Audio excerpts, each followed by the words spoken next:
ভারতের দিল্লিতে মসজিদের কাছে দখল বিরোধী অভিযানে অন্তত 5 পুলিশ সদস্য আহত হয়েছে। বুধবার রামলীলা ময়দানের সৈয়দ ফয়েজ এলাহি মসজিদের কাছে এ ঘটনা ঘটে।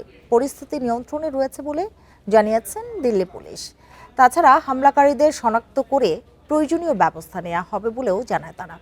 এর আগে হাইকোর্টের নির্দেশ মেনে মসজিদ ও কবরস্থান সংলগ্ন একটি জমি দখলমুক্ত করতে গেলে পৌর কর্পোরেশনের কর্মকর্তাদের সাথে সংঘর্ষে জড়ায় স্থানীয়রা। পরে পুলিশ ঘটনাস্থলে গেলে তাদের ওপরও পাথর ছুঁড়ে মারে স্থানীয় বাসিন্দারা। মসজিদ কর্তৃপক্ষ ওই জমির বৈধ কাগজ দেখাতে না পারায় গত বছরের নভেম্বরে তা দখলমুক্তের নির্দেশ দেয় দিল্লি হাইকোর্ট।